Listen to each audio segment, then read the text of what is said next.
In two-way communication, there is another component to a true cycle, and that's acknowledgement. So the message crosses a distance from a source point to the receipt point, and the receiver, of course, acknowledges that the message has been received, and this completes a full cycle of action, of which case another cycle of action can then be completed. Otherwise, it's just the accumulation of noise. So it should be understood this is a cycle.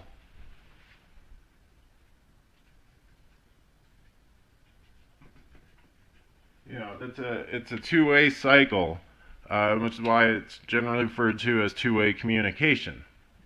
And so a particle or a message goes from the source point to the effect point or to the destination, and then there's some kind of acknowledgement that it's been received. In processing, this is studied in the pilot training pretty extensively because it's an integral part of how co-piloted systematic processing sessions work. So in that case, the pilot would originate the PCL, the processing command line, to the seeker, and then the seeker, as an acknowledgement of having receiving that, because usually it's an instruction, or as we say, it's command line, would then undertake it, and assuming that it's been received again, we're talking about an A to A or one-to-one communication, where the exact communication, the exact point, or the exact message is actually received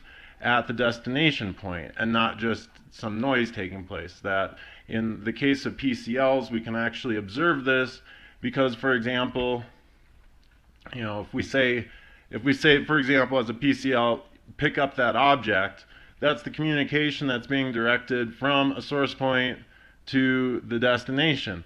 And the acknowledgement of having heard that command, pick up that object, would be, for example, to pick up the object.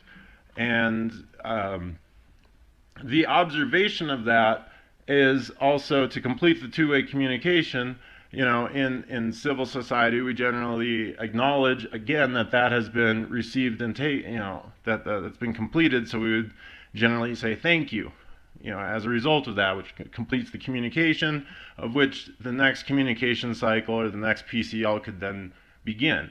Until that full communication cycle has been completed, any further messages broadcast, any further PCLs given in processing, they're not actually being conducted with actual presence awareness in session, because the first cycle has still not been completed.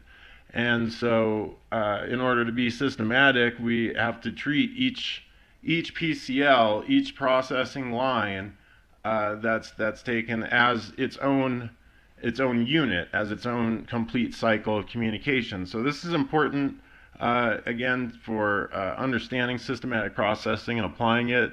It's also basically, these are the fundamentals of even our processing aside, this is basically how communication works. So compulsive attempts to communicate, repeated attempts to communicate and a continuous compulsive outflow results from a lack of acknowledgement. The individual continues to outflow until they can sense that the intention has been received. And you might have even observed this in everyday life, where an individual continues to basically say the same thing until the receiver says, okay, I've got that. That's the acknowledgement that a communication has been received. And so that's a critical component to not only communication, but the systematic processing cycle. So, and again, in traditional piloting, this is, again, really, really critical, but the same communication cycle takes place even during solo piloting sessions.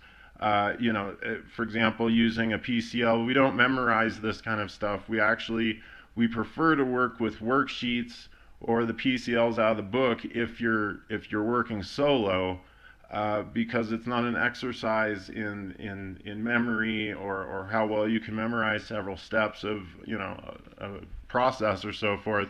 We want the individual actually giving attention and presence to it each step of the way. So that means receiving the communications from the instructions or from the book in present time as a complete cycle of communication each time it is done.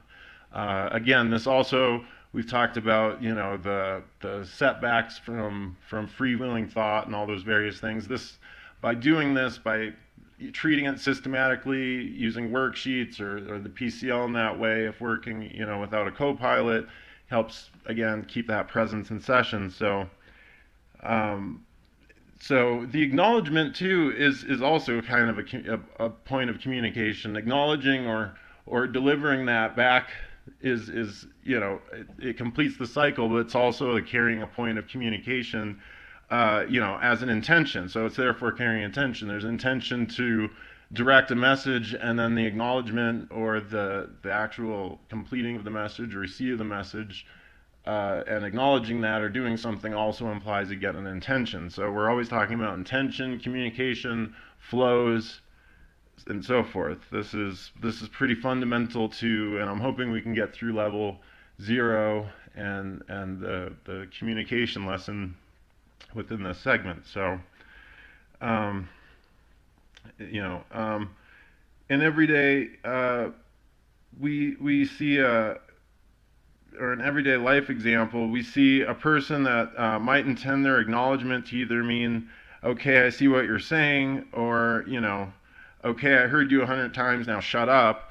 What we want to do is, again, be systematic and in the flow. If you've been studying the formal sessions or the model sessions, our type of okay, thank you, all right, is a part of completing a flow so that we can get the next cycle of action taking place within the processing session. So it isn't to be, you know, we're treating semantics and language as they were originally actually intended, and not necessarily the colloquialisms of modern times. So same with confront, you know, that'd be another example of us using it as its original intention and not just how it's used today.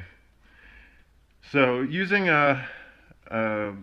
you know, a communication process that we gave earlier in the lesson as an example, you know, practicing with an acknowledgement, you know, imagine objects in the room saying hello to you, you know, acknowledge each hello by saying thank you out loud. And again, this is, at no time do we expect these objects to audibly be doing this. This is a practice in communication, and a communication with any target.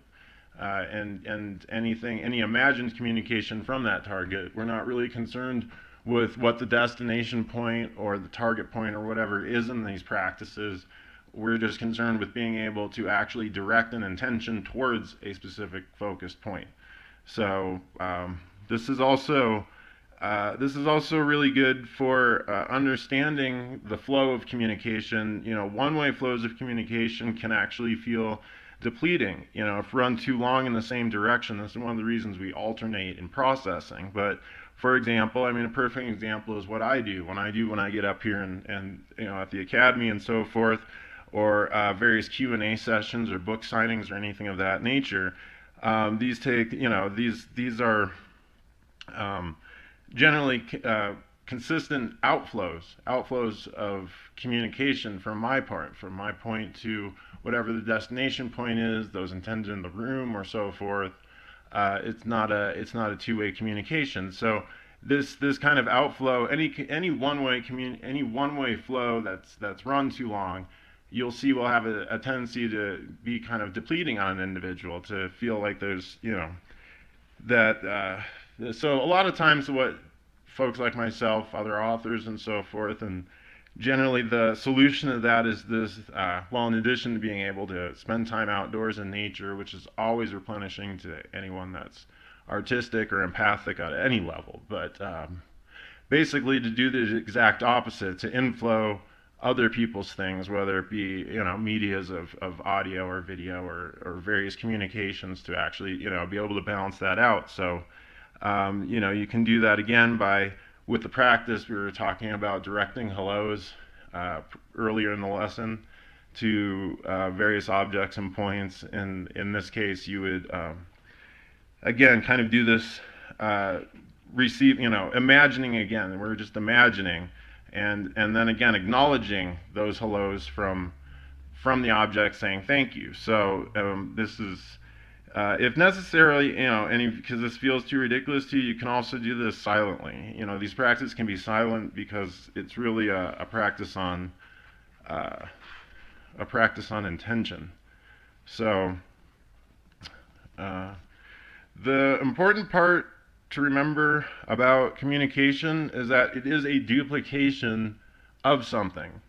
Perfect communication, or clear communication, which is the name of the lesson, means a perfect duplication of something at its effect point from its cause point. And we don't just, again, we talk about this because of systematic processing. We talk about this kind of relay and flows and so forth because it's basic and elementary to systemology all through the way, and then handling the human condition, everyday life, communication, and exchanges with other individuals.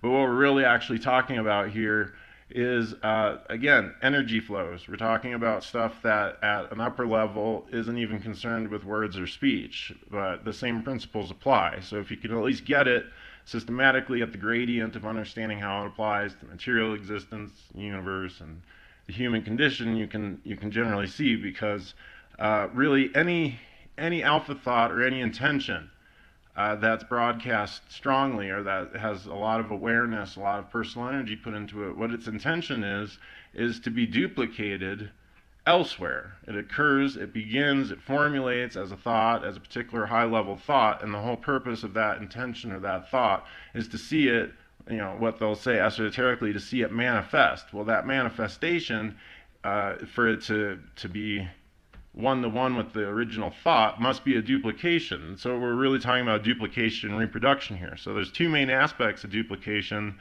that directly affect a seeker, and they're in processing or otherwise, and that's the ability to duplicate an action, which is like the same thing repeatedly, and the ability to copy the meaning of what is being communicated, or to even put an advanced spin on it, to duplicate someone else's point of view. So the ability to properly handle duplication is critical to the spiritual well-being of the alpha spirit. Having experienced a very long existence, an individual that has suffered from many undesirable incidents will likely go out of communication or out of reach with certain areas, basically finding it unacceptable for these things to repeat. And so this develops into automatic reactivity that makes us, reluctant to really repeat anything. So this is our reluctance now to repeat things, kind of makes the idea of communication and duplication and so forth. This is one of the reasons that we find it so challenging, so difficult, that perfect communication doesn't exist, that our intentions don't perfectly manifest, and so on and so forth. We're actually out of practice, and not only that, but disinclined, or would prefer not to see things repeat. There seems to be an aversion for things to repeat, and that duplication reproduction is actually a necessary component to any kind of creation. So that obviously has to be handled. So there's also the factor of imprints on the backtrack, which remain from lifetime spent, in slavery, where one was often forced to do repetitive tasks under duress. And there's a lot of turbulence in this area for most humans, and it's caused an increase of unhappiness and even illness when it gets triggered or restimulated, in the course of one participating in modern society. So now, of course, if duplication is processed, then a seeker can experience a relief from the discomfort that's associated with it. So as with been the general method in these early lessons, we start with just the basic processing of the willingness to duplicate. So just as a light subjective process, the 3 PCL would be, what would you be willing to have happen again? What would someone else be willing to have happen again? And what would others be willing to have happen again? Again, using those circuits. And, and those revolving circuits are meant to keep a seeker from running a single flow type for too long. And repetitive style processing is actually sometimes run in co-piloted sessions, because ultimately we're actually mostly concerned with the first PCL. So in this example, and this is kind of something else to kind of clue you in on how this works, we're really interested in what would you be willing to have happen again. Now, the fact that we also include someone else and others and so forth in this is to kind of keep alternating that attention off of it, so we get back to number one again and, you know, hit it hard and give it more attention and focus than what, you know, we normally would by just sitting there on that concept and just kind of hitting it over and over again, trying to come up with things. So that's basically what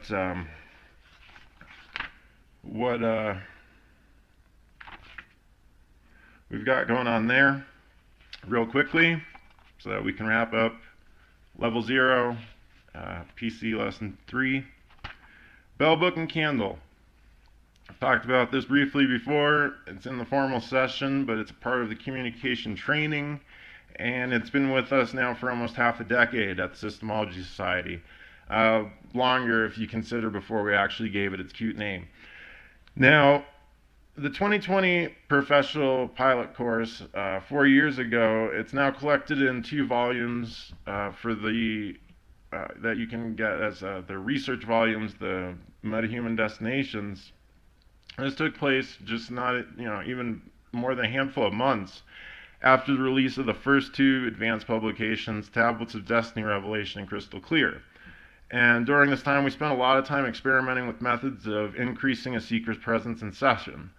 And the subject of duplication sprung up pretty much continuously. In the original version used at the Systemology Society, a bell, a book, and a candle are all placed on the table in front of the seeker. And they select 2 of the items, and then the third is put away. So this gives them the power of the choice at the start of the processing session to basically perform, or to basically select 2 out of the 3 items. You know, it really can be performed with any 2 dissimilar items. It doesn't have to be bell, book, and candle. Now, a version of this now appears in our modern practice, the script of the formal session, the opening procedures. It's listed as control of body and mind in session. And in those instructions, the items are placed within reach or alternately at 2 points in the room, preferably on tables, in which a command line for walking between would be inserted in the process. Otherwise, you can just use them within reach. And I believe we've actually covered this in either the very beginning of the course or in the basic course. The pick up item 1, notice its weight, its color, its texture. These are all individual PCL, put it down. Pick up item 2, notice its weight, notice its color, notice its texture, put it down. And this is performed repeatedly over and over again, but it's not really as simple as it seems. Each cycle must be performed just as if it's the first time, not simply as an automated repeat action. One of our goals with this process is to run out or process out, to use our terminology. We say process out in place of defragment sometimes, or run out. The reactive tendency of putting things on repetitive action. So, you know, to kind of take back control of that, which we've put on automatic. That's a pretty critical component all along the pathway. So it also it treats the tendency of recreating the past as the present. So to be extremely effective and provide stable results, it's not uncommon at first to run this process in excess of 20 or 30 minutes. And then for as long as an hour or 2. I believe 2 hours is the most we've actually run it at the Systemology Society. I was actually a part of that particular session, so I was running it too, along with everyone for 2 hours back in, I believe it was 2020. So this isn't how it's treated in the opening procedure in the formal session, but when we're talking about using it to basically, you know, clear the communication level of what we're treating at level 0, processing level 0, again, we can run this pretty extensively. In the formal session script, when we use it in the beginning, it's really just to help get attention and presence and so forth in session. It's also a test, you know, just to let you in on this, because there's no secrets here. We're just not focusing on piloting training as far as co-piloting. It's a test in the beginning of a session to see if a seeker is actually going to be able to accept the PCL from the pilot. If an individual is going to give a lot of grief over, you know, picking up some objects and taking those directions, then it's, that has to be, that level of communication and presence in session has to be handled long before you start dealing with any of the subjective processing or anything of that nature. So, now we should understand here, it's also not uncommon to experience the entire beta awareness scale of emotional and mental states while running this. And I don't know that it's mentioned in your book, but it's interesting to see that you're actually coming up from the bottom on that one. So you'll actually, you would think that you're just, you have the stable point of beta awareness that you generally maintain. As you engage in this process, you start noticing that you're actually coming up from the bottom of that scale in terms of your attitude and your improvement in doing the process. So now, as a self-determined alpha spirit, there's nothing inherently wrong with setting a system or creating a mechanism to do things on automatic, but it needs to be knowingly and by self-determined choice. Unfortunately, there's a lot of this built into the human condition that's now experienced unknowingly, and therein lies the fragmenting factor. So, but it's certainly within the capabilities of a godlike being to perform the same action repeatedly without giving in to any kind of hypnotic effect. And so properly running bell, book, and candle will allow a seeker the practice of breaking those kind of hypnotic effects of repetition, but only when seeing each performance of the cycle, again, as a new action, and like what we're talking about here, a new unit of time, a complete cycle, not as a cumulative cycle from the past. So before I close here, there's also, and we can throw this in too, because again, I've been kind of interweaving, even at level 0 here, some of the advanced applications in with the basic training. So there is an advanced application of this process, and you can either treat it now or you could do it on additional passes through the material. And although we're just kind of breezing through the steps of the material and the processes, when we complete Systemology level 0 the first time, then the individual moves on to level 1. That doesn't mean that everything that it's intended to handle has been handled and it's over and done with. At certain junctures along the pathway, will direct you basically back to a point to review something, review a certain level, or review a lesson or a certain set of processes for where you're at that juncture. So it's expected when an individual does do this pathway material, particularly if they're solo processing, that they're going to be making several passes through it. So here in the advanced process, before you actually do any of these advanced processes, you should be at least, pretty well practiced with the standard, more quote-unquote physical versions, as they're given throughout the text. And this is similar to when I referred to advanced process before. It's basically, a mental eyes closed version of, the same physical version that we just did. And that doesn't mean blindfolded and stumbling about trying to grab at the objects. We have something completely different in mind here. And this is another one of those, kind of like the wall, that a lot of the entry-level students, they kind of talk about because, it's fun. So this practice works best if you're able to imagine or visualize a space rather than simply creating the two objects in your mind. But for example, you can imagine the corners of a cube or a room and then add the walls, floor, and ceiling. Make this large enough that it extends above, below, behind the viewpoint or POV or point of view that you are perceiving the imagery, from, using, again, eyes closed imagination. And there's no reason you have to imagine yourself as a body in that room or in that space. You simply are a point of view of an awareness that's able to perceive it. So the steps are: create or imagine 2 tables in the room, create item 1 on one of them and item 2 on the other. Intend for item 1 to float up above the table. Notice its weight, notice its color, notice its texture. Intend for it to float back down. Intend for item 2 to float up above the table. Notice its weight, notice its color, notice its texture. Intend for it to float back down. and practice the steps in alternation as with the standard physical version. And so now if you've worked with us through the basic course, you worked through the first, the second, and the third lesson of the professional course, this actually would mark the completion of Systemology Level 0. It demonstrates all of the skills necessary for a seeker or pilot to conduct a formal session and perform systematic processing for the additional levels that remain on the pathway to ascension. So with that, we'll take a break and then get into Level 1, which begins with Lesson 4. The Joshua Tree Imprint, JFI Publications, in conjunction with Mardukite Academy and the Systemology Society, present the single greatest breakthrough of the 21st century for all humanity, the perfection of a new standard systemology, a complete map for the way out from the bottom to the top, and your key to being an ascended master in this lifetime. Everything you need is contained in 3 progressive, self-guiding courses: the Fundamentals of Systemology Basic Course, the Pathway to Ascension Professional Course, and the Keys to the Kingdom Advanced Training Course. And each should be studied and applied in their intended sequence and order as displayed in this video.